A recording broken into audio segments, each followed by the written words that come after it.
Hello friends, welcome to Jenny cooks. Friends, இன்றைக்கி rava idli recipe எப்படி செய்கிறதுன்னு வாங்க பார்க்கலாம்.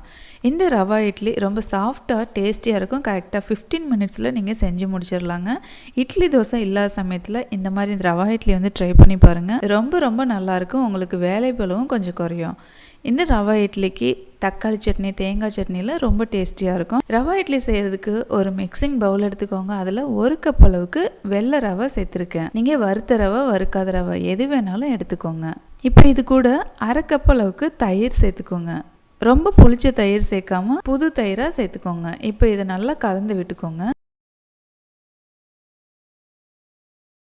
கலந்தாச்சு. இப்போ இதில் ஒரு 3/4 கப் அளவுக்கு தண்ணி சேர்த்துக்கலாம்.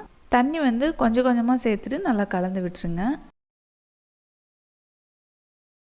இந்த 3/4 கப் தண்ணி வந்து கரெக்டான அளவில் இருக்கும்.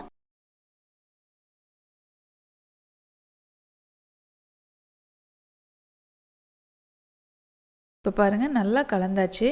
இப்போ இந்த ரவா இட்லி செய்கிறதுக்கு இந்த ரவையை வந்து நம்ம ஊற வைக்கணும். கரெக்டாக ஒரு 15 நிமிஷம் ஊற வைக்கலாம். 15 நிமிஷத்துக்கு அப்புறமா பார்த்தீங்கன்னா நம்ம கலந்ததோட இன்னும் கொஞ்சம் கெட்டி தன்மையாக இருக்கும். இது கூட தண்ணி எதுவும் சேர்க்காதீங்க. இதே அளவில் விட்டுடலாம். நீங்கள் இந்த மெஷரிங் கப்பு இல்லாட்டினா உங்கள் வீட்டில் இருக்கிற ஏதாவது ஒரு பாத்திரம், அளவு பாத்திரமாக வச்சுக்கோங்க. இப்போ இந்த ரவா இட்லி நல்லா டேஸ்ட்டாக இருக்கிறதுக்காக இது இப்போ ஒரு தாளிப்பு கொடுத்துடலாம். ஒரு பாத்திரம் அடுப்பில் வச்சுக்கோங்க. அதில் 1 டேபிள் ஸ்பூன் ஆயில் சேர்த்துக்கோங்க. ஆயில் சூடானோடனே 1 டீஸ்பூன் அளவுக்கு உளுந்தம்பருப்பு, 1 டீஸ்பூன் அளவுக்கு கடலைப்பருப்பு சேர்த்து பொரிய விட்டுருங்க. 1 கொத்து அளவுக்கு கருவேப்பிலை நல்லா நறுக்கி இது கூட சேர்த்துக்கலாம். 1 பெரிய வெங்காயம் நல்லா சின்னதாக கட் பண்ணிவிட்டு இது கூட சேர்த்துக்கோங்க. 2 பச்சை மிளகாயும் அதே மாதிரி சின்னதாக கட் பண்ணிவிட்டு சேர்த்துருக்கேன். இப்போ இதை லைட்டாக வதக்கி விட்டதுக்கப்புறமா ஒரு சின்ன கேரட் ஒன்று துருவி இது கூட சேர்த்துருக்கேன். கொஞ்சமாக மல்லி இலை சேர்த்துக்கோங்க. இது லைட்டாக வதங்கினா போதும், நல்லா வதக்கணும்னு அவசியம் இல்லை. இப்போ ஸ்டவ் ஆஃப் பண்ணிவிட்டு நம்ம ரவை கலவையோட இதை நம்ம சேர்த்துக்கலாம். சேர்த்துட்டு இதில் 1/2 டீஸ்பூன் அளவுக்கு உப்பு சேர்த்துக்கோங்க. நான் வந்து டேபிள் ஸ்பூனில் எடுக்கிறேன், அதனால் கம்மியாக தெரியுது.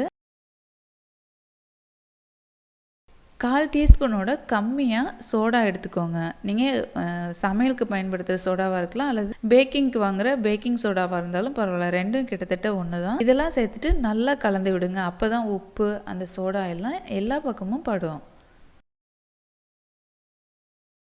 இப்போ அந்த 3/4 கப் தண்ணி தான் நம்ம சேர்த்துருக்கோம். இதுக்கப்புறமா நம்ம எதுவும் சேர்க்கல. இது கரெக்டான அளவில் இருக்கும்.